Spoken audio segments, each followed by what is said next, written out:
En este vídeo vamos a hablar de cómo hemos sido capaces de descubrir el mundo de las células y sus estructuras. Hemos sido capaces de observar el interior celular, los orgánulos. Aquí tenéis, por ejemplo, una mitocondria, el núcleo celular. También hemos sido capaces de marcar distintas estructuras en las células. Aquí veis células con distintas estructuras marcadas por fluorescencia. Cada color es una estructura distinta. Y hemos llegado incluso a observar macromoléculas a resolución prácticamente atómica, y todo esto gracias al microscopio. De todo esto es de lo que vamos a hablar en este tema, que es estructura celular del bloque 2 de células. Un tema en el que, por cierto, hay muchas preguntas en las que se suelen cometer muchos errores. Preguntas sobre escalas, sobre tamaños de orgánulos, y vamos a resolver ejercicios durante este vídeo para que sepáis resolverlos sin problemas. Pero antes te recuerdo que puedes conseguir estos mismos apuntes en PDF para estudiar en el link que hay en la descripción, y que cualquier duda que tengas, ponme un comentario, por favor, y te responderé lo antes posible. Continuamos disfrutando de las maravillas de la biología.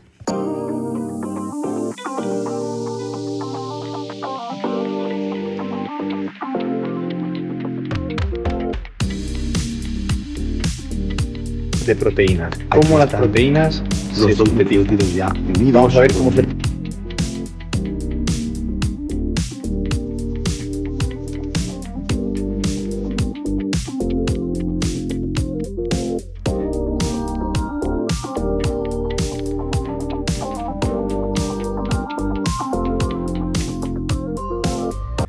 Vamos a comenzar con una breve historia sobre la biología celular. La biología celular nace con el invento del microscopio. Hasta que no se descubre el microscopio, no somos capaces de observar las células con precisión, ¿no? Las células tienen ese tamaño microscópico imposible de observación a simple vista. Por lo tanto, el invento del microscopio podríamos decir que es el comienzo, el nacimiento de la biología celular. Y esto ocurre a mediados del siglo XVII, concretamente en 1665, se le atribuye a Robert Hooke, que es el primero que comienza a observar tejidos con un microscopio elaborado por él mismo. Aquí tenéis un dibujo realizado por él en el que va marcando estructuras del microscopio que él mismo había construido.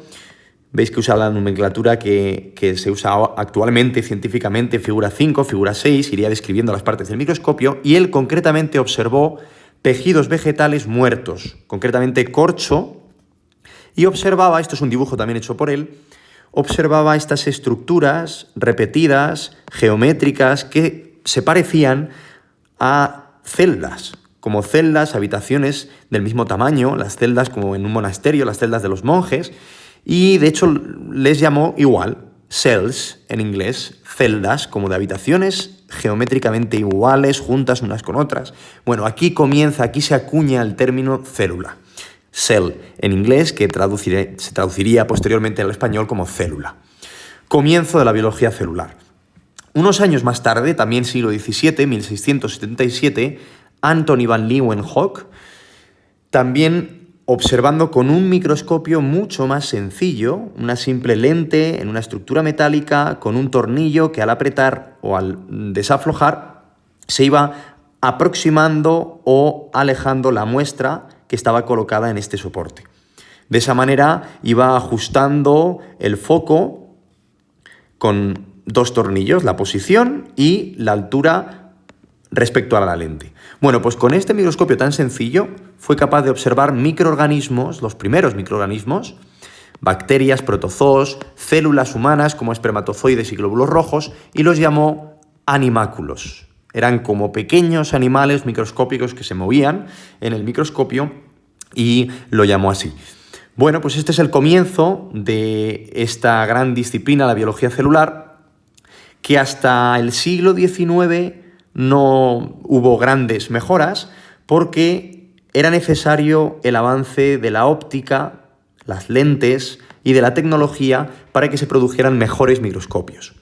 Los grandes avances en la microscopía ocurren durante el siglo XIX, y entonces estos avances ya permiten la observación de tejidos vegetales y animales, se identifica por primera vez el núcleo celular, también se describe la división celular, la mitosis, la meiosis, Y todo esto permite la elaboración de lo que denominamos la teoría celular, una de las bases de la biología, uno de los cimientos principales sobre los que construimos todavía hoy en día gran parte de los descubrimientos científicos en biología. Esta teoría se va estableciendo progresivamente durante estos años, entre 1830 y 1855, y los tres científicos que más contribuyen a esta teoría son Matthias Schleiden, Theodor Schwann y Rudolf Virchow. Estos tres científicos proponen durante estos años tres principios en los que se basa la teoría celular actual. Primer principio, la célula es la unidad estructural de los seres vivos, de todos los seres vivos. ¿Qué quiere decir esto? Que todos los seres vivos, independientemente de si son grandes, pequeños, unicelulares, multicelulares, complejos o sencillos, están formados por células, todos ellos. Por eso la célula es la unidad estructural, la que forma la estructura de todos los seres vivos. Segundo principio, la célula es la unidad funcional, no solo la unidad que estructura, que compone los seres vivos, sino que es la unidad mínima que lleva a cabo los procesos vitales en todos los seres vivos: reproducción, nutrición, interacción.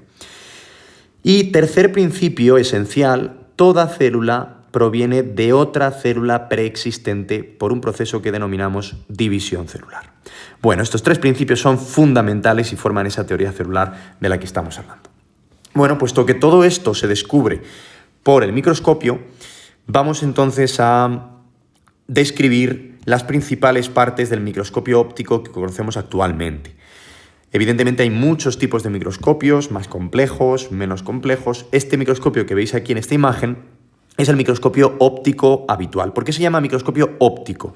Se llama microscopio óptico porque la fuente de luz que utiliza, concretamente aquí, si encendiéramos aquí el microscopio, lo enchufamos, lo encendemos, la luz que se emite desde aquí, que es la fuente de luz, es una luz del espectro visible, como la lámpara que tenemos en casa, como un flexo normal, una luz visible, de longitud de onda visible. Esa luz es la que va a permitir la visualización de las muestras que tenemos, por ejemplo, aquí, ¿no? Las muestras por microscopía óptica normal, ¿no? Bueno, pues vamos a comenzar de abajo arriba. Esto sería el pie, la base del microscopio. En esa base suele estar siempre la fuente de luz, que es pues una estructura que en su interior tiene una bombilla, pueden ser también luces LED más potente o incluso láseres, como veremos después. Esta luz, al ser encendida, va a transmitir su rayo de luz por todo el microscopio hasta los oculares, como veremos después. Bueno, ¿qué es lo primero que se encuentra la luz cuando sube por el microscopio?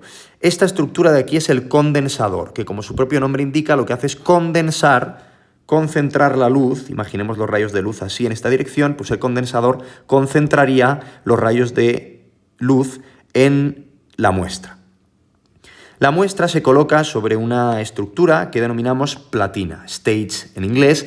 La platina es la plataforma donde se coloca la muestra. Para colocarla hay un clip, aquí no está indicado en la imagen, pero esto es el clip de ajuste de la muestra, que se puede abrir, se puede desplazar, se introduce la muestra, que se coloca en un portaobjetos, como veremos ahora a continuación, y se cierra el clip para que quede bien ajustada la muestra fijada en la platina. Porque para poder mover la muestra en la platina, tendremos aquí detrás, que no se ve muy bien, los controles de la platina, que nos permiten mover la platina de izquierda a derecha y hacia adelante y hacia atrás. Todo en un mismo plano. Si queremos mover la platina hacia arriba o hacia abajo, que será para enfocar la imagen, porque estaremos acercando o alejando la muestra con respecto a las lentes del objetivo, para eso utilizamos los tornillos macro y micrométricos. Los tornillos macro y micrométricos enfocan la imagen, suben y bajan la platina. ¿Qué diferencia hay entre ellos? Pues el macrométrico lo hace de forma más rápida, a mayor velocidad, mientras que el micrométrico lo mueve más lentamente, de forma que nos permite enfocar con mayor precisión. Normalmente siempre empezamos enfocando con el macrométrico y luego terminamos el enfoque ya más preciso con el micrométrico. Bueno, vamos a seguir el recorrido entonces. La luz ha incidido sobre la muestra que estaría colocada sobre la platina y va a proyectar la imagen sobre el objetivo, las lentes objetivos. Que veis que aquí hay 4, es lo más habitual en los microscopios ópticos normales, de rutina, y dentro de este objetivo hay varias lentes que van a magnificar, van a aumentar la imagen. Normalmente los objetivos son de 4 por, el más pequeño, que esto significa que amplifica 4 veces. El siguiente sería de 10 por, magnificación de 10 veces. El siguiente de 40 por, que sería el que está detrás. Y el último de 100 veces, 100 por. Esto es lo más habitual. Una vez la luz ha pasado por las lentes y se ha magnificado la imagen, llega a una zona que se puede denominar la zona del tubo del microscopio, que es la estructura que soporta los oculares, que muchas veces se puede rotar, se puede girar para que puedas observar desde esta posición o desde esta, y tiene en su interior un prisma que refleja la luz para enviarla hacia los oculares. Y esta es la última parte, los oculares, que también tienen cierta amplificación, cierta magnificación. También hay lentes aquí es donde se colocan los ojos para observar, y normalmente son de 10 veces los oculares. Puede haber diferencias, pero lo más habitual es que sean de 10. Por lo tanto, la magnificación total, como comentaremos después, y esto es importante para los ejercicios, si estamos observando con el aumento de 10, en realidad, con el objetivo de 10 me refiero, en realidad la magnificación total que observamos por el ocular es 10 veces por 10 veces del ocular. 10 por 10 sería una magnificación total de 100 veces. Esto es importante para los cálculos del aumento total. Bueno, pues una vez conocemos las partes del microscopio, vamos a hablar de las principales habilidades de microscopía que se requieren en bachillerato internacional. Primera habilidad: la realización de montajes temporales de células y tejidos para poder observarlos. ¿Cómo preparamos una muestra para poder observarla en el microscopio? Bueno, pues pasos generales, porque luego, según cuál sea la muestra, según lo que queramos observar, puede haber cambios. Generalmente, el primer paso siempre es obtener la muestra. Para obtener la muestra se pueden utilizar muchas herramientas. Por ejemplo, para obtener células de la epidermis de la cebolla, tendríamos que usar, por ejemplo, un bisturí para cortar una parte de la piel de la cebolla y luego con unas pinzas tomar una parte de la epidermis, que es esa capa prácticamente casi transparente que hay dentro de las capas más internas de la cebolla. La epidermis de la cebolla la colocaríamos en un portaobjetos, que es esta estructura que veis aquí, que es transparente. Y este sería el primer paso: obtención de la muestra y colocación de la muestra sobre el portaobjetos. Segundo paso, por lo tanto, colocación de la muestra sobre el portaobjetos. Después, normalmente viene un paso de tinción, del que luego hablaremos con más detalle. Como las estructuras celulares normalmente son transparentes o tienen poco color, añadimos un agente, un reactivo que dé color a nuestra muestra. Se suele hacer con un cuentagotas, se añaden unas cuantas gotas del reactivo de tinción y aquí, depende de los distintos procedimientos de tinción, habrá que esperar 1 minuto, 5, 10, los que sean necesarios, y quizá hay que añadir más pasos de fijación de las células, antes o después. Como digo, hay mucha variación, pero los pasos generales serían estos. Añado el agente de tinción, espero el tiempo que sea necesario. Después de ese tiempo normalmente habrá un paso de lavado. Esto es importante que lo añadáis en vuestros apuntes. Añado la tinción, un paso de lavado en el que retiro el excedente, el exceso de agente de tinción, y para cubrir la muestra, proteger la muestra y también para proteger al microscopio, se le coloca un cubreobjetos. Un cubreobjetos, que es como una lámina de vidrio muy fina, que es muy fácil de romper, por eso hay que manejarla con cuidado, con pinzas. Se coloca encima de la muestra y para ajustarla bien se dan unos pequeños golpecitos encima, sin dañar la muestra, con cuidado de no romper el cubreobjetos, y esto es muy importante hacerlo con un material limpio. Si se hace con el dedo, se quedaría toda la marca de la huella dactilar, de la grasa que llevamos en el dedo en la muestra. Eso hay que tenerlo en cuenta desde el principio. No podemos manejar esto sin guantes, no deberíamos, y deberíamos hacerlo con mucho cuidado para no mancharlo. Bueno, Estos son los pasos generales. Alguna cuestión más que añadimos. A veces, si la muestra es muy líquida, al poner el cubre objetos, pues claro, el líquido se extiende y hay mucho exceso de líquido alrededor de la muestra. ¿Cómo podemos eliminar ese exceso de líquido? Bueno, pues hay una técnica muy sencilla que es rodear todo el montaje temporal con papel de filtro, poniendo el papel de filtro por abajo y por arriba, de forma que cubre toda la muestra, y presionando con el dedo ligeramente. Como está el papel de filtro en medio, no manchamos la muestra y el papel de filtro absorbe el exceso de líquido, de manera que la muestra nos queda más fácilmente observable. Bueno, vamos con la habilidad número 2, sería la tinción de las muestras.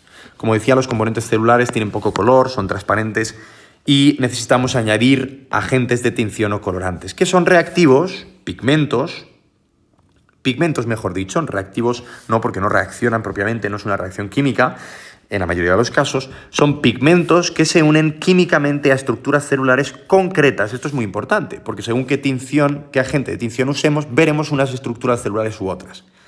Dos de los más habituales, el azul de metileno. El azul de metileno se une específicamente, químicamente, al ADN. Como se une al ADN, nos permite visualizar los núcleos celulares. Esta imagen que tenéis aquí está teñida con azul de metileno. Aquí veis células humanas del interior de la mejilla. Es una práctica muy habitual, muy sencilla, de laboratorio, que se puede hacer de forma muy rápida y sin ningún problema.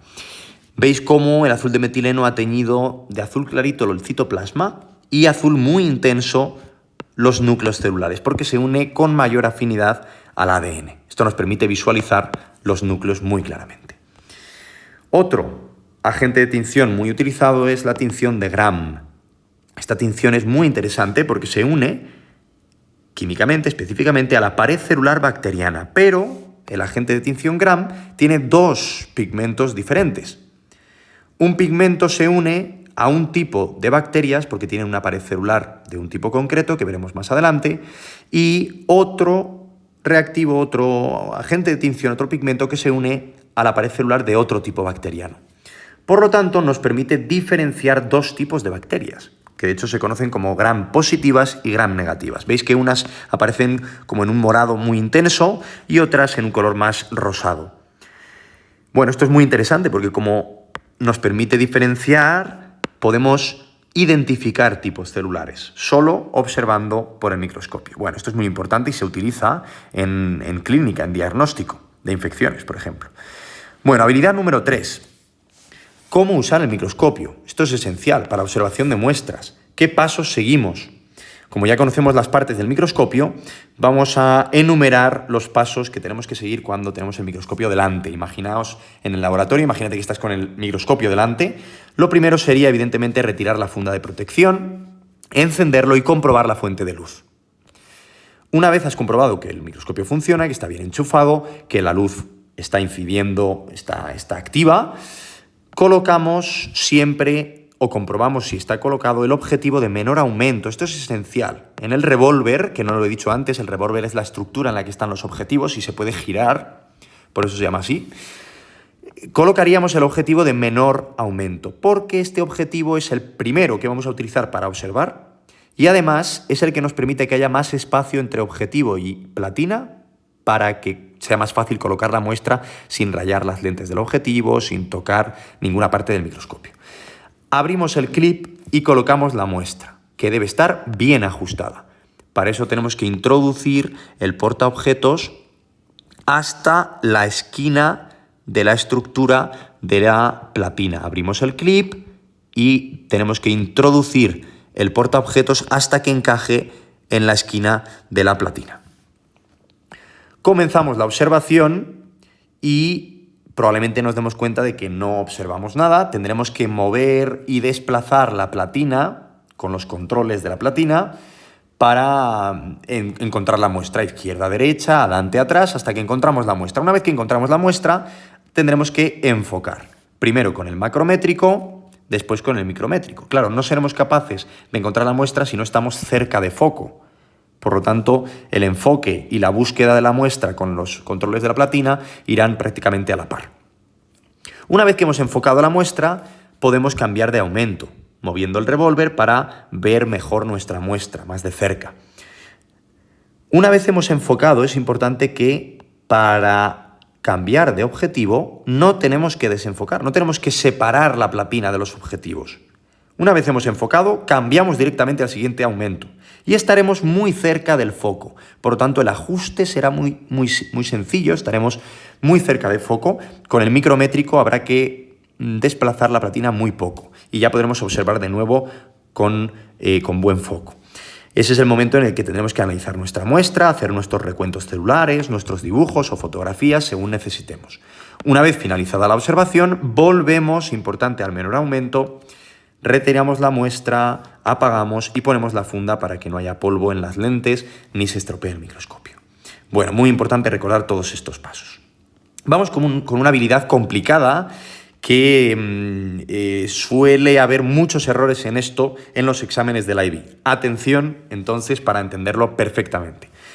El uso de retículas oculares y micrómetros de platina. Esto es esencial porque nos permite calcular de forma muy sencilla el tamaño de las estructuras que estamos viendo. Bueno, pues para eso vamos a utilizar una regla que está dentro del ocular, que denominamos retícula ocular.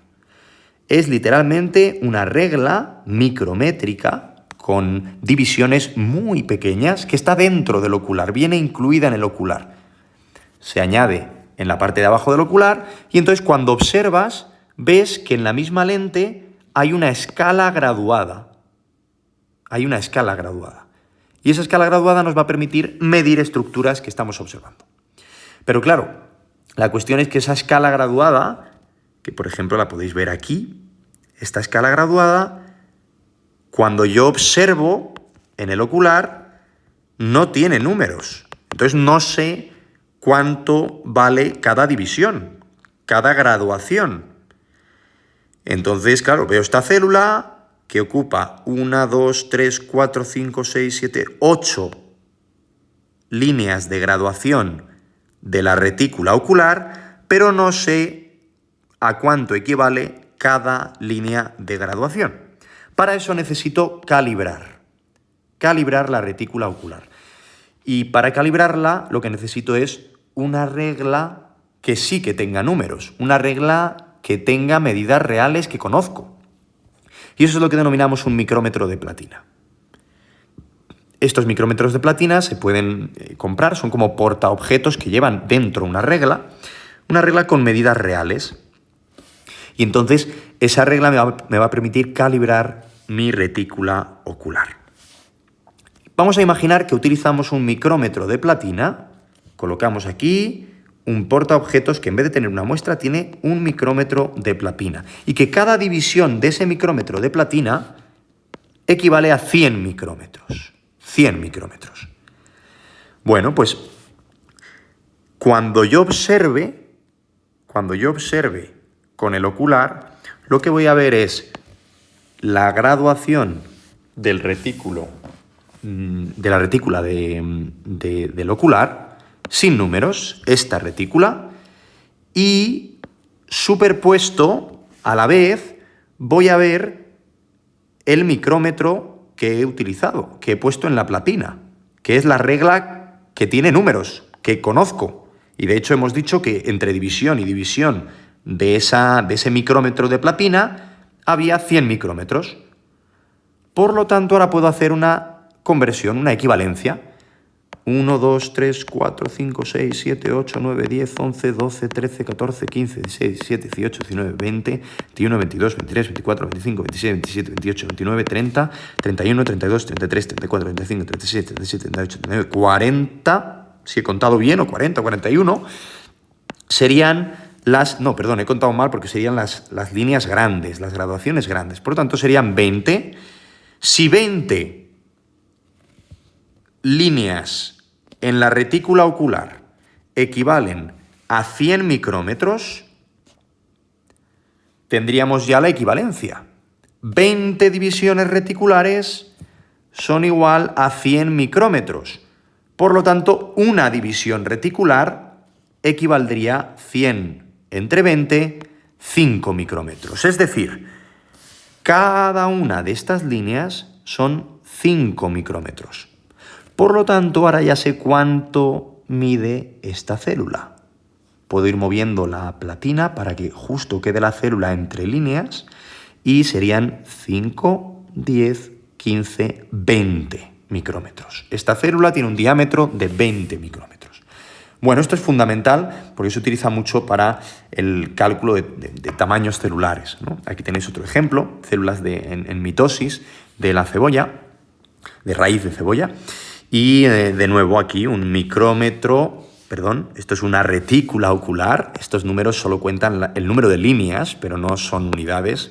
Entonces necesitaríamos calibrar, saber cuánto es la distancia real que hay a cuánto equivale, mejor dicho, a cuánto equivale cada división de la retícula ocular y en base a eso podríamos calcular el tamaño de la célula real. Bueno, vamos a la habilidad número 5. La habilidad número 5 es cómo realizar buenas fotografías, buenas micrografías ópticas, cómo optimizar una imagen en el microscopio. Bueno, pues para eso tenemos tres controles, de los cuales no os preocupéis porque el más importante es uno, que es el condensador. Los demás, los otros dos no los vamos a utilizar tanto, pero que sepáis que hay un control de intensidad de luz, normalmente está cerca de la fuente de luz, normalmente en la base del microscopio, una rueda que me permite aumentar o disminuir la intensidad de luz que sale de la fuente de luz. Como digo, no lo vamos a utilizar mucho, normalmente está siempre al máximo. Luego tenemos el diafragma de campo, que suele estar también en la fuente de luz. Me permite, girando, me permite aumentar o disminuir, digamos, el ancho de luz que sale de la fuente de luz. Si quiero que salga así de ancho o si quiero que salga más estrecho. Eso lo que me va a modificar es el campo de observación y la iluminación. Fijaos, esto sería un diafragma de campo completamente abierto y esto sería un diafragma de campo cerrado. Como veis, la iluminación se concentra en una zona concreta, ¿vale? Y todo lo demás se ve oscuro. Como digo, este diafragma de campo normalmente no se utiliza, no mucho, ¿vale? Lo que sí que vamos a utilizar mucho es el condensador. En el condensador tenemos otro diafragma muy interesante, que es el diafragma de apertura o diafragma del condensador. Entonces es muy importante distinguir diafragma de campo de diafragma de apertura o condensador. ¿Qué hace el diafragma de apertura o condensador? Pues nos va a modificar la resolución, el contraste y la profundidad. Y esto es muy importante. El diafragma está dentro del condensador y cuando está muy abierto, como por ejemplo en esta imagen, lo que va a hacer es aumentar mucho el ángulo de la luz que incide en la muestra. Cuando yo disminuyo mucho el condensador, el ángulo, como veis, cambia mucho. Este cambio en el ángulo de la luz va a influir mucho en el contraste, en la resolución y en la profundidad de la imagen. No es lo mismo que iluminemos un objeto desde arriba, sin ángulo, a con mucho ángulo, porque entonces creará mucha más sombra. Y eso tiene que ver con el contraste y la profundidad. Bueno, resumen. Si el diafragma está más cerrado, dará más contraste y profundidad y, por tanto, menos resolución. A mayor contraste, menor resolución. Un diafragma más abierto dará menos contraste y menos profundidad, pero mayor resolución. Bueno, aquí tenéis un ejemplo. Esto sería un diafragma más abierto, permite mayor resolución, puedo aumentar la imagen de tamaño conservando mayor nitidez, pero veo menos contraste entre las estructuras, menos profundidad. Y según voy cerrando el diafragma del condensador, veo más contraste, se ve claramente la diferencia, veo mucho más contraste, mayor profundidad también, pero si ampliara esta imagen tendría menos resolución. Bueno, pues es importante que sepamos este diafragma de apertura del condensador que se encuentra aquí, en esta posición. Esto sería el condensador, y aquí veis esta palanca que sobresale. Esto es el condensador, que se puede mover en una dirección o en otra, abriendo o cerrando. Bueno, pues esto respecto a la realización de fotografías. Vamos con otra habilidad esencial, y en esta es en las que hay muchas preguntas en los exámenes y suele haber muchos errores, así que máxima atención. ¿Cómo calculamos el tamaño real, el aumento de una imagen? ¿Tamaño real o el aumento o magnificación? Bueno, pues todo se resume en una fórmula. Si os aprendéis esta fórmula, si te aprendes esta fórmula, lo tienes todo resuelto. Aumento es igual al tamaño de la imagen entre el tamaño real. Tamaño de imagen entre tamaño real. Repito, tamaño de imagen entre tamaño real. Eso es importante. ¿Qué quiere decir tamaño de la imagen? El tamaño de la imagen que tú estás observando. El tamaño que observas en la imagen. Pero el tamaño real es otra cosa, será mucho más pequeño, porque el tamaño de la imagen está aumentado. Por lo tanto, aumento es el tamaño de la imagen entre el tamaño real. Vamos a ver ejemplos. Imaginemos que la longitud de la imagen es 30 milímetros, pero la estructura real es 3 micrómetros. ¿Cómo calcularíamos el aumento de la imagen? Bueno, pues fijaos, 30 milímetros es el tamaño de la imagen, por lo tanto sería el numerador de la fórmula. Y 3 micrómetros sería el tamaño real. Pero claro, no podemos hacer una división de milímetros entre micrómetros. Tenemos que pasarlo a las mismas unidades. Esto es esencial. Por eso tenemos que dominar mucho los cambios de unidades, que os he puesto aquí una chuleta. De nanómetros a micrómetros, a milímetros y a metros hay 1000. Si paso de nanómetros a micrómetros, divido entre 1000, micrómetros a milímetros, divido entre 1000, milímetros a metros, divido entre 1000. Y al revés. Si paso de metros a unidades más pequeñas, tengo que ir multiplicando por 1000 a cada paso. Bueno, pues en este caso, si queremos pasar todo a metros, por ejemplo, podéis elegir las unidades que queráis, de 30 milímetros pasaría a metros dividido entre 1000, por lo tanto serían 30 por 10 a la menos 3 metros, y 3 micrómetros también tengo que dividir, pero esta vez entre 1000 y entre 1000 otra vez. Por lo tanto tendría 3 por 10 a la menos 6 metros. Ahora ya sí que puedo dividir 30 por 10 a la menos 3 entre 3 por 10 a la menos 6, me daría 10.000 aumentos. Ya tengo aquí el aumento o magnificación de la imagen. Bueno, es importante aquí que, claro, nos pueden pedir el aumento o nos pueden dar el aumento, dar el tamaño de la imagen y que te piden el tamaño real, que tú calcules el tamaño real. O te pueden dar el tamaño real y el aumento y te piden tamaño de la imagen, que eso es lo que se utiliza para añadir una barra de escala, que es lo que vamos a ver a continuación. Por lo tanto, atención con esto. La fórmula que debemos utilizar si nos piden magnificación es aumento es igual a tamaño de la imagen entre tamaño real.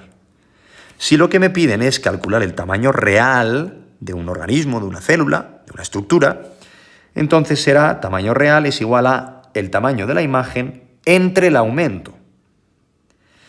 Y, por último, si me piden calcular el tamaño en la imagen, que esto es, como digo, lo que se necesita cuando te piden una barra de escala, lo que necesito es cuál es el tamaño real que quiero representar en la escala y multiplicarlo por el aumento que estoy utilizando. Y eso me dará el tamaño en la imagen.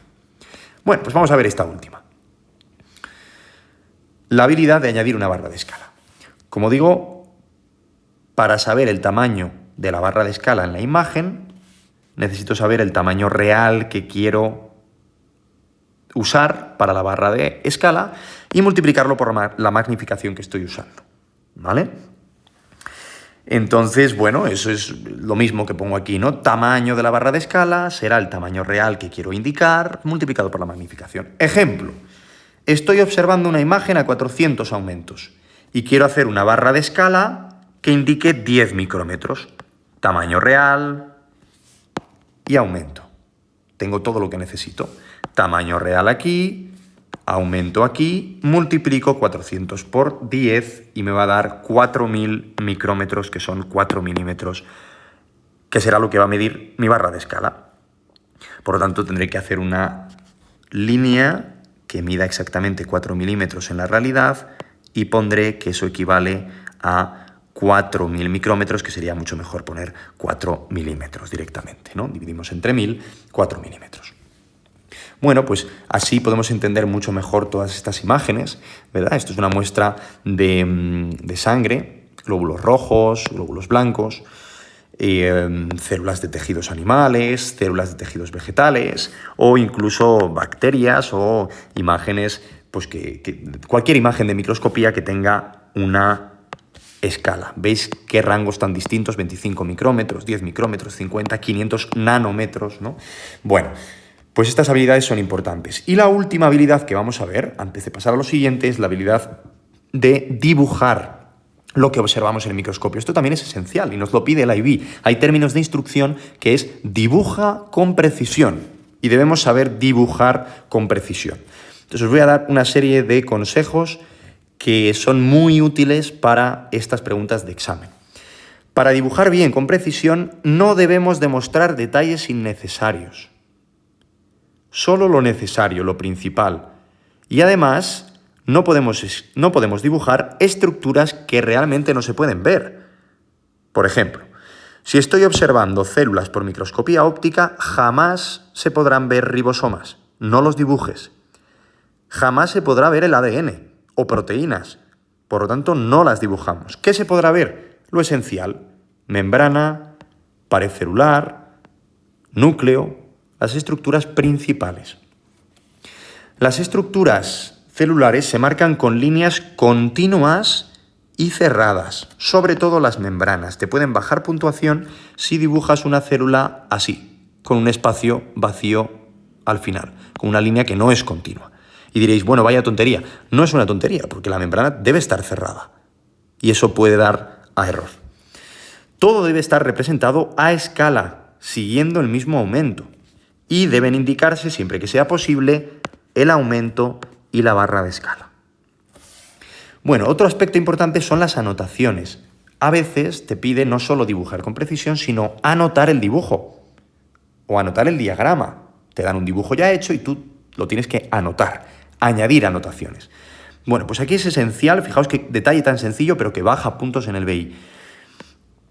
Las líneas para las anotaciones deben ser rectas, y rectas hechas con regla. Esto lo dice literalmente el BI, nueva guía 2025. Con regla, líneas rectas, sin cruzarse. Aquí tenéis un ejemplo de cómo no estaría bien anotado este diagrama. ¿Vale? Veis que las líneas son curvas y además se están cruzando. Líneas rectas, el núcleo, la membrana celular, la pared celular, el citoplasma, el aumento indicado, sin cruzarse. Y las líneas deben apuntar directamente a la estructura que se quiere describir, que no haya ninguna duda, que sea clarísimo. Fijaos aquí, el núcleo termina justo donde quiere indicar, la membrana celular también, la pared celular, el citoplasma. Tiene que estar muy claro. Y al final de la línea recta pues se pone la descripción, nombre de la estructura, se puede añadir incluso la función. Bueno, líneas continuas, bien marcadas, con regla. Esto estaría mal, como veis. Esto es del libro de Oxford del IB, o sea que hay que tener cuidado. Esto sería mal dibujado porque hay un hueco aquí y aquí está mal continuado, ¿no? La línea no es continua. Esto estaría bien. Una célula no es rectangular, no tiene estas esquinas tan angulares. Esto sí que estaría bien. Bueno, pues esta habilidad también es importante. Y vamos a terminar con un resumen rápido de avances en microscopía. Una vez dominamos estas habilidades de microscopía más bien óptica, vamos a ver que hay microscopios más potentes que se han desarrollado sobre todo a partir del siglo XX, como por ejemplo la microscopía electrónica, que han permitido observar mucho más estructuras celulares mucho más complejas y más pequeñas. El problema de la luz visible de los microscopios ópticos es que tiene un límite de resolución, porque su longitud de onda es muy elevada. Por lo tanto, al final, la luz visible, si utilizamos luz visible, hay un límite de resolución que no podemos cruzar. ¿Cuál es la solución para esto? Bueno, pues la solución de la microscopía electrónica es utilizar, en vez de luz visible, utilizar electrones. Los electrones tienen una longitud, los haces de electrones tienen una longitud de onda mucho menor, mucho más pequeña, y por lo tanto permiten una resolución mucho mayor. Estamos hablando de resoluciones de más de 1 millón de aumentos.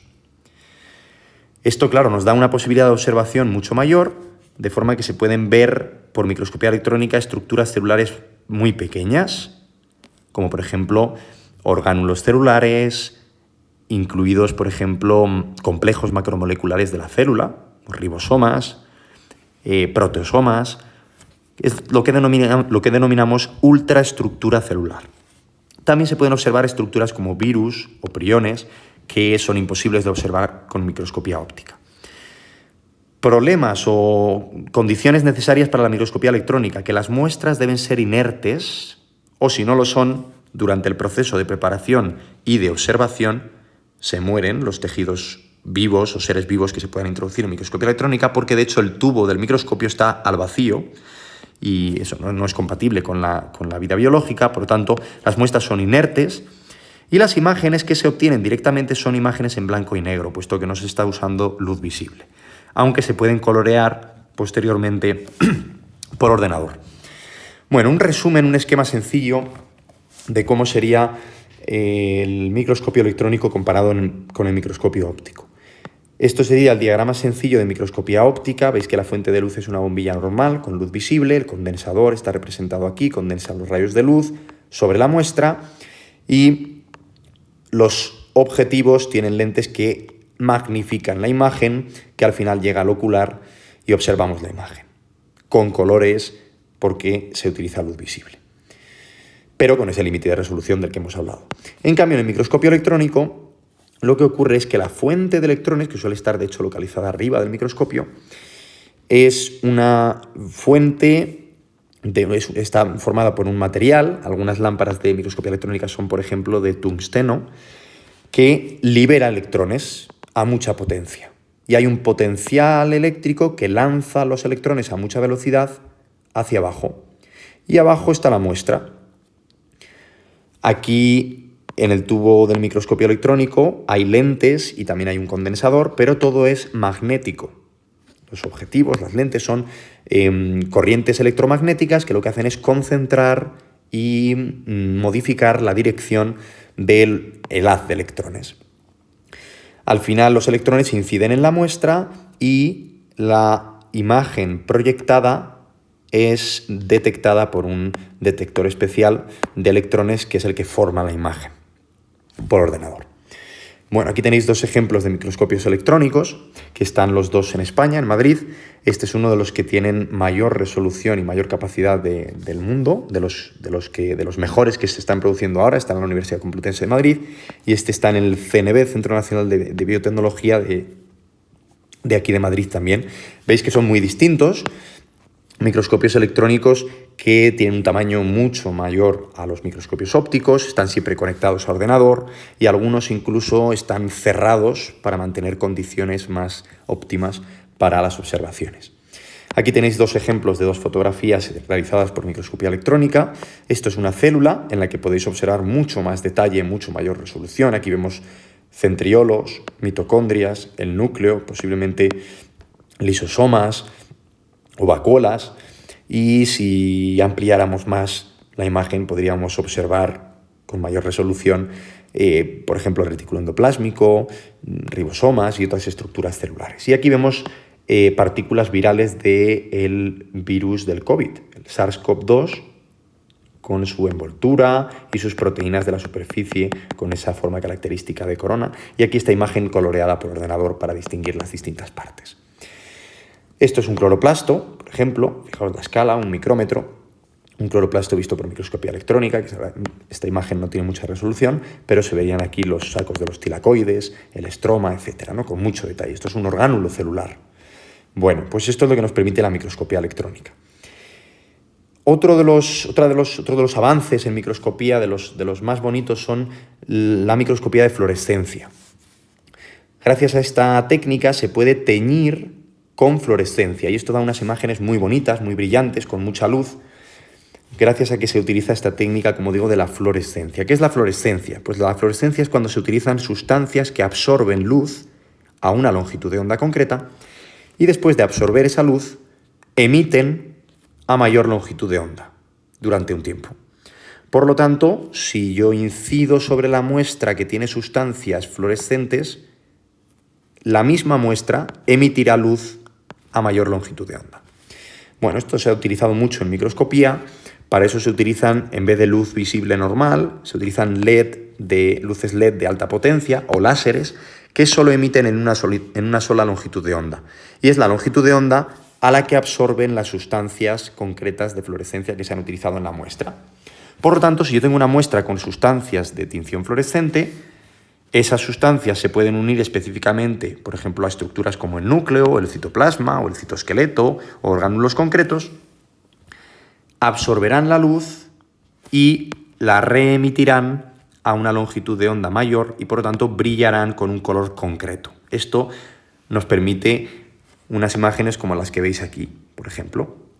Esto es una imagen de retina muy bonita en la que se puede ver los conos y los bastones, las células que son los fotorreceptores, que están marcadas aquí, como veis, en color verde fluorescente y en color rojo.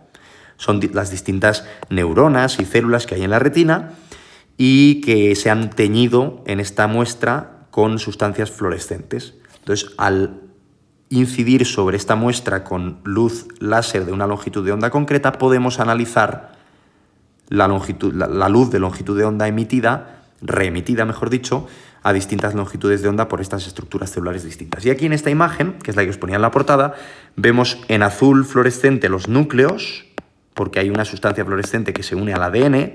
En verde vemos todo el citoesqueleto, son todos los filamentos que hay en el citoplasma, y en rojo estructuras que están más en la membrana celular o cerca de la membrana celular, que están marcando los límites de la célula. Y eso nos permite observar pues, más detalles de la estructura celular. Y una mejora, podríamos decir, de la fluorescencia en microscopía es la inmunofluorescencia, que como os imaginaréis tiene algo que ver con la inmunología, ¿verdad?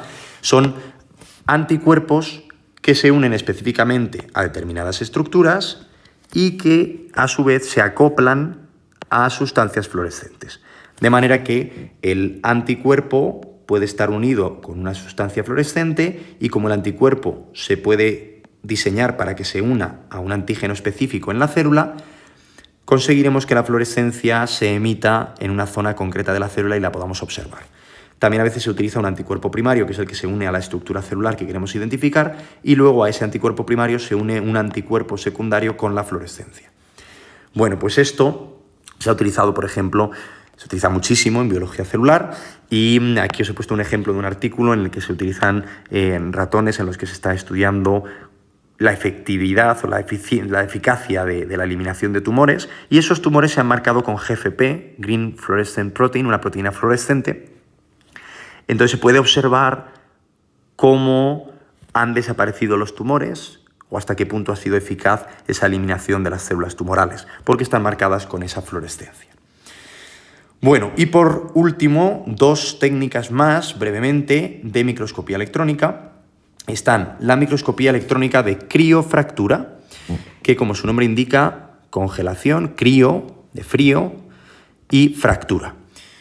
Esta microscopía nos permite tener imágenes de superficies celulares, muy interesante también. Lo que se hace en esta técnica es congelar de forma rápida la muestra en propano licuado, menos 190 grados. Esa congelación fija automáticamente todas las estructuras, las hace rígidas, las mantiene en su posición, y lo que se hace es literalmente fracturar la muestra con una cuchilla de acero. Fracturarla de forma aleatoria, produciendo fragmentos. Después se elimina parte del hielo superficial de los fragmentos por vaporización.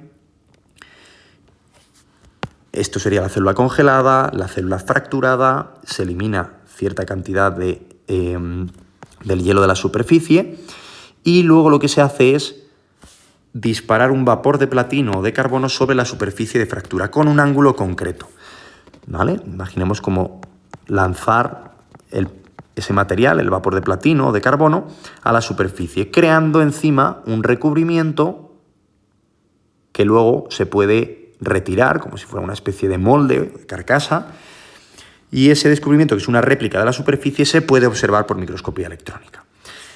al haberlo hecho con ese ángulo, da una impresión como de una imagen en 3 dimensiones, con cierto relieve. Aquí tenéis, por ejemplo, una imagen por criofractura, microscopía electrónica de criofractura, de la membrana nuclear, la envoltura nuclear con los poros nucleares que se ven por aquí. Entonces da esa impresión como de 3 dimensiones.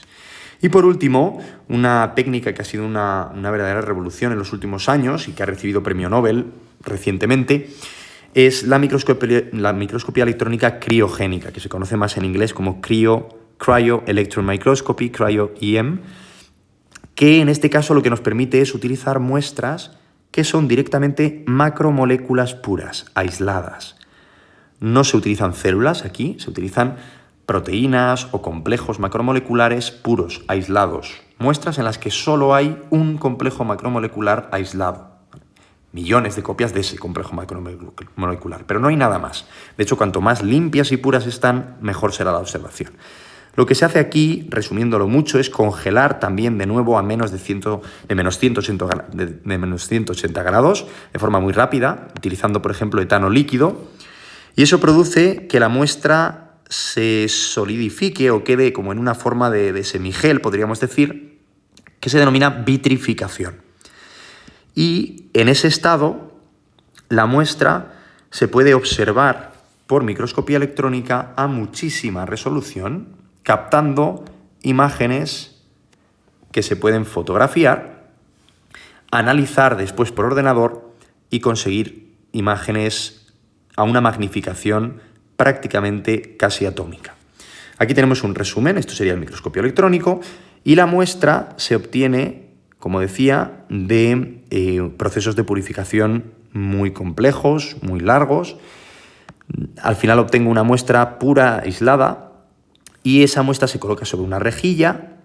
Esa rejilla con la muestra se congela, se vitrifica en etano líquido y se quedaría así, como veis aquí. Esto sería la rejilla vista, digamos, en transversal, y en los agujeros de la rejilla se quedaría parte de ese hielo vítreo, de esa sustancia vítrea, con nuestras moléculas dentro, como digamos, atrapadas en ese hielo entre la rejilla, ¿no? Fijaos qué tamaño tienen esos agujeros de la rejilla, 2 micrómetros. Ahí estaría la proteína vitrificada. Luego esto es lo que se introduce en el microscopio electrónico y se generan imágenes en el detector. Esas imágenes se pueden gestionar, se pueden manipular por ordenador para que programas informáticos que ahora se han optimizado mucho con la inteligencia artificial puedan alinear en 2 dimensiones las imágenes de los complejos macromoleculares o proteínas que se estén observando, sumar unas imágenes con otras, eliminando el error, el ruido exterior, el ruido del entorno, y produciendo medias en 3 dimensiones con más resolución. Y este proceso se puede ir optimizando hasta conseguir, refinando, hasta conseguir estructuras tridimensionales con una precisión prácticamente atómica. Aquí tenéis un ejemplo de un complejo macromolecular que conocen sobre todo los de nivel superior, que es la ATP sintasa, que está en la mitocondria y que se ha conseguido una resolución, fijaos aquí, en este caso, pues de unos 5 Armstrong, que es una unidad todavía más pequeña que el nanómetro, resolución atómica prácticamente, y gracias a esta resolución pues se ha conseguido determinar la función de esta máquina molecular que es la ATP sintasa. Aquí veis las imágenes en las que se ve la parte de arriba, cómo va girando en torno al eje interior. Bueno, pues estas son las maravillas de la microscopía y cómo la microscopía nos ha abierto este mundo de la estructura celular. Mucho ánimo con el estudio y seguimos en el siguiente vídeo.